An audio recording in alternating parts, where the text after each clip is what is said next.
Hello, I'm DelusionDispeller, life coach, and video creator since 2009. This video is a continuation of our series on a narcissist uses defenses. This particular situation that I'll be discussing today, I entitled Me and Me Alone. The defense mechanism used here, I'm not sure I can really give a name for, but it's basically saying that the narcissist wants you all to themselves, you as the victim. So let's talk about this. Sadly, I have watched this happen to several different people, not only to myself in the past, but to a person who is very dear to me now and has been for years.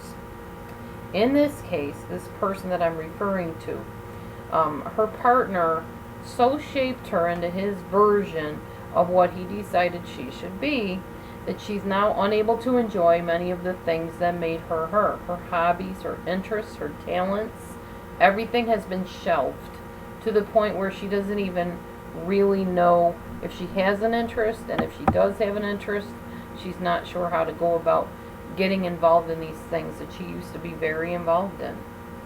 She's not able to enjoy herself anymore. She's become exactly the puppet that the narcissist person in her life decided she should be. She was very well known for these talents and these creative mannerisms about herself, but unfortunately now that doesn't exist anymore. And this person even told me, I wouldn't even know where to start. I wouldn't know how to get back into those things that I loved. How sad. But this is indeed what a narcissist does to people. One of the many things they do. What happens in this case is that a narcissist's whole agenda is to keep the victim all to themselves, to extract narcissistic supply from them, so that if anybody or anything, any hobby, any interest, any person comes along and seems to be threatening the narcissist's me only way of having that victim in their lives, they will do everything they can to remove that person, that thing, that interest from that person. That's their prey, their victim. So they will either seek to isolate their victim from that thing they're interested in, from that person that's a friend, whatever, or they will utterly destroy it in their lives. This means that a narcissist will tell lies about you to your friends. They will refuse to allow you to have the car to get to those things that you're interested in, your club meetings, your group get-togethers. They won't let you have the car or have a way to get there. They'll use the last bus ticket for something that wasn't necessary. I've even known a person who needed a certain medical procedure where the narcissist kept telling this person they would take care of it for them, but every time that time would come along that the person had set an appointment for, the narcissist would take the money and go spend it on something insignificant instead of giving it to the person they promised it to. They are known for doing this kind of stuff. It's not surprising. It's not shocking. Don't be amazed or astonished when they do this. This is what they do. This could mean that the narcissist will tell lies about you to your friends. They'll, like I already said that, I'm sorry, but they'll lie about dates and times of things that you wanted to do, even to you. Like they know that there's a picnic coming up that you really want to go to. You're going to have your family there and your friends. They'll tell you it's on a certain date. Oh, I talked to your mom on the phone and she told me it's June 12th, when it actually was the weekend before that. They'll do that purposely. They're malicious. They're vindictive. They will, if they don't get to you through this way by duping you and telling you the wrong dates or lying to your friends about you or your family members, then they will begin stalking you against yourself. Let me explain what that means. They're poisoning you against your own self. Here's how they do this. You will notice that when the narcissist first hooked up with you, they sing your praises to everybody that they met and to you. Oh, you're the best thing that ever happened to me. Where were you all my life? You are wonderful. You're the most talented. You're the best friend I ever had. Whatever. They may even say things like, oh wow, your singing voice, you know, you should have your name up in lights. You just have the most gorgeous voice. I'm amazed. Are you sure you don't have a career in singing? Because if you don't, you really should. You should go on American Idol. You should go on America's Got Talent or some kind of talent show on TV and showcase your voice. Why are you hiding this? You know, stuff like that. And you should seek a record contract, in fact. I might be able to get you in touch with somebody that's in the record business, the recording business. So they'll tell you to do that. And if you draw really well, like you're artsy, they'll say, wow, you should go to school and, you know, really hone your gift. Become a professional artist. Become a graphic designer. Wow, look at those patterns you made. You could make some really nice clothes. You could even make clothes for the stars. I mean, you know, movie stars, television stars, whatever. But towards the end, you'll start noticing the narcissists say things like, if it's regarding your voice, oh my gosh, are you singing that again? I can't stand your voice. It's like nails on a chalkboard. Where on earth did you learn to sing? Who told you you could sing? Gosh, I'm just going to go buy some earplugs so I don't have to listen to it anymore. Or they'll say something like, if you're an artsy person, what on earth is that? Do you think I'm supposed to know what that is from looking at it? You call that a picture? What colors did you use there? That's horrid. Oh my gosh, is that supposed to be an abstract or a portrait? I mean, just really degrading, mean, tactless, vicious, nasty things they'll say about the thing they were just formerly singing your praises about. If you're into fabric designing and, you know, sewing, you expect me to wear that outfit? Whatever possessed you to get me that for my birthday? Why would you think I would like that style of pants? I would never wear those. You know, just mean people. If you stay with this treatment without proper care, without taking care of yourself, you're going to find yourself ripping up your own drawings and paintings, chopping up your patterns, giving up on what you love, and putting yourself down to boot. Oh my gosh, I really sang that off key. And you just get like, if you ever watch Sesame Street, the guy that plays the piano, I can't remember what his name is, but he'd be like, pound on the keys, bong, I'll never get it, I'll never get it, never, bong. You know, that's how you're going to be, and that's what the narcissist is going to do to you. If anybody can find a video of that, post that somewhere on my channel, because that'd be a riot. But that's literally what they do to you. They make you self-hate. They make you look at the talents and things that you love about yourself and other people love about you as being dumb, dirty, stupid, wrong, improper, immoral, whatever. They'll label it all different things to make you doubt yourself. So you're not going to want to sing anymore. You're definitely going to be turning down opportunities that you could otherwise, you know, perfect your skills and advance in your talents and stuff, and maybe even turn down something that could be a brand new career for you, simply because they have turned you against yourself. If there was a happy memory that you had with the narcissist, or even without them in general, the narcissist will begin associating that memory with something that went wrong or something similar that was bad, to the point where you're going to associate that memory even with something awful, so that you can't even enjoy that. In my case, it was the Bible. This person was the minister's daughter, and associated scripture with her bossing me around and telling me how to hear from the Holy Spirit, telling me how I needed to hear from God. So reading the Bible was not even pleasurable to me anymore. I put it down and I said, every time I pick it up, I hear her, and I hear that I'm doing it wrong, and I hear that I should be doing it this way or that way. That's what they do to you.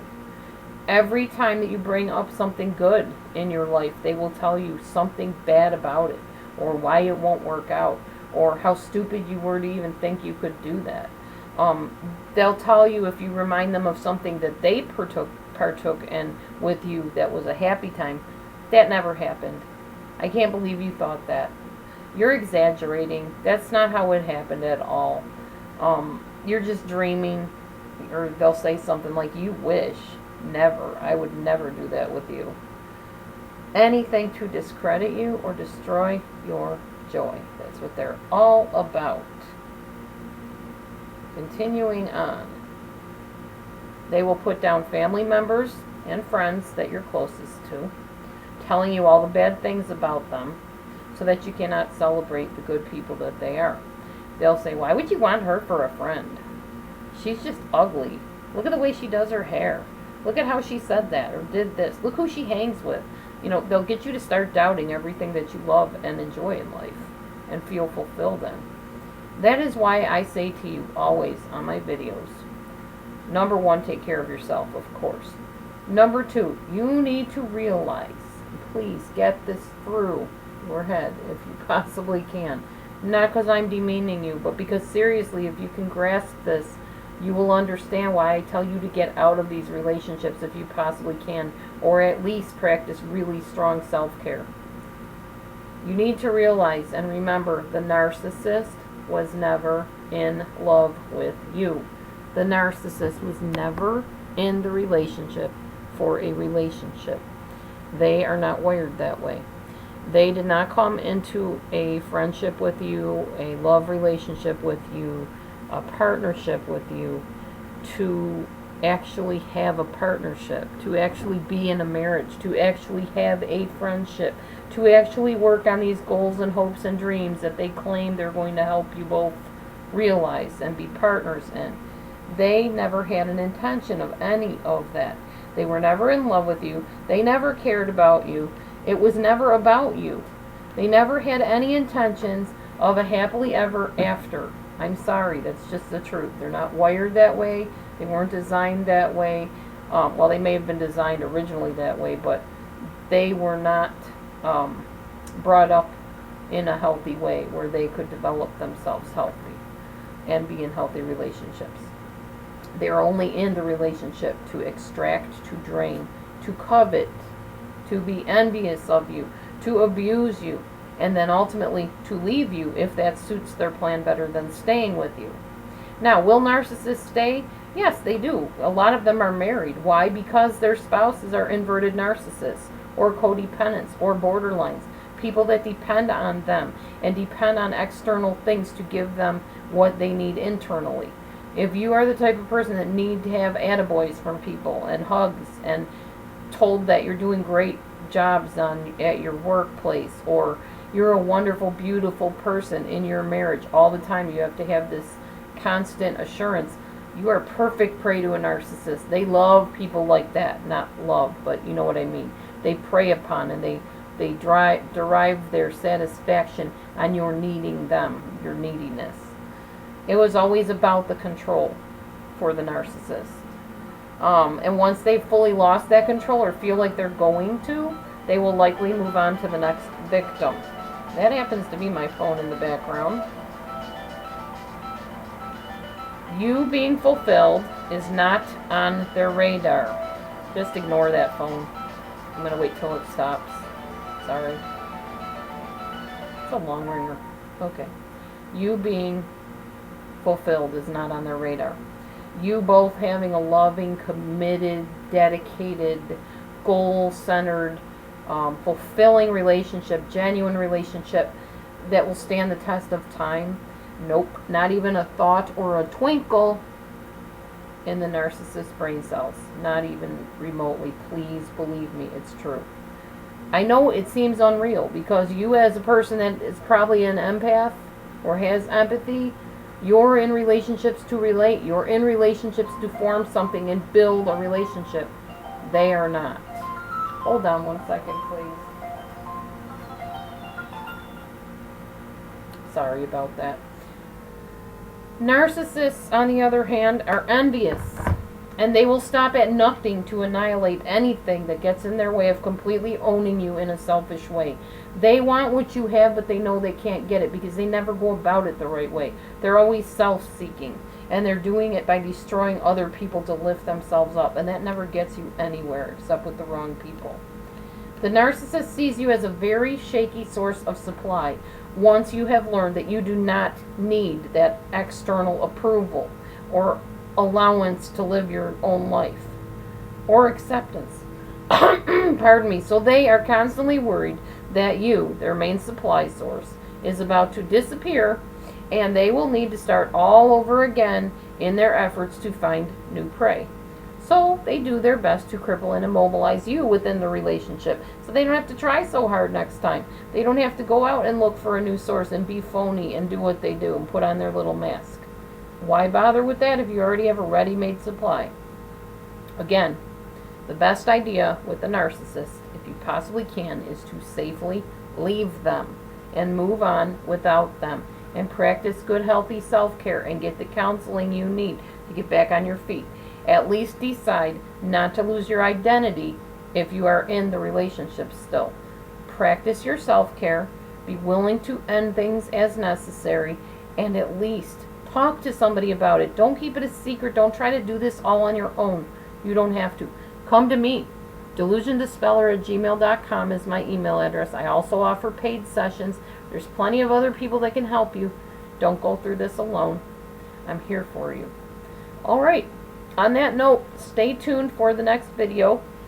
Not exactly sure what I'll entitle it or what it'll be about, but I have some ideas. So, in order to not miss any of my videos, please do subscribe below, right there. Subscribe. Join me in my efforts to get this message out that you are not alone, you are not crazy, and there is hope. As always, thanks for watching. If you need me, DelusionDispeller@gmail.com. Subscribe to my channel. Eyes wide open, moving forward. Have a wonderful day. Bye for now.